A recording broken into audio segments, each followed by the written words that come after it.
absolutely spectacular designs, spared no expense. And we can charge anything we want, $2,000 a day, $10,000 a day, and people will pay it. And then there's the merchandise. I can personally... Donald, this park was not built to cater only for the super rich. Everyone in the world has the right to enjoy these animals. Sure, they will. What, we'll have a coupon day or something? Yes. Gee, the lack of humility before nature that's being displayed here staggers me. Well, thank you, Dr. Malcolm, but I think things are a little bit different than you and I had feared. Yeah, I know. They're a lot worse. Now, wait a second. Now, we haven't even seen the part where Donald, let him talk. There's no reason. No, I want to hear every viewpoint. I really do. Yeah, don't you see the danger, John, inherent in what you're doing here? Genetic power is the most awesome force the planet's ever seen, but you wield it like a kid that's found his dad's gun.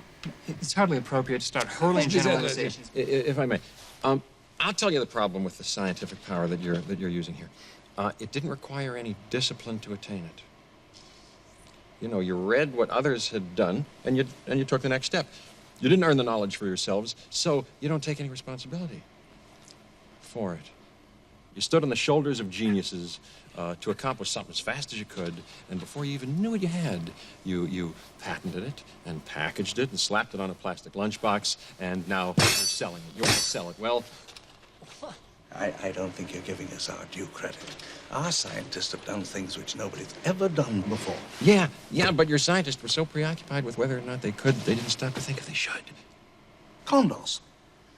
Condors are on the verge of extinction. If I was to if I was to create a flock of condors on this island, you wouldn't have anything to say. No, hold on. This isn't some species that was obliterated by deforestation or the building of a dam. Dinosaurs had their shot, and nature selected them for extinction.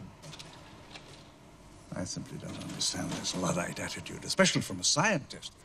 I mean, how can we stand in the light of discovery and not act? Oh, what's so great about discovery? It's a violent, penetrative act that scars what it explores, what you call discovery. I call the rape of the natural world. Well, the question is, how can you know anything about an extinct ecosystem? And therefore, how could you ever assume that you can control it? You have plants in this building that are poisonous. You pick them because they look good. But these are aggressive living things that have no idea what century they're in, and they'll defend themselves violently if necessary. Dr. Grant, if there's one person here who could appreciate what I'm trying to do. The world has just changed so radically, and we're all running to catch up. I don't want to jump to any conclusions, but look. Dinosaurs and man, two species separated by 65 million years of evolution, have just been suddenly thrown back into the mix together. How can we possibly have the slightest idea of what to expect? I don't believe it. I don't believe it. You're meant to come down here and defend me against these characters, and the only one I've got on my side is the blood-sucking lawyer.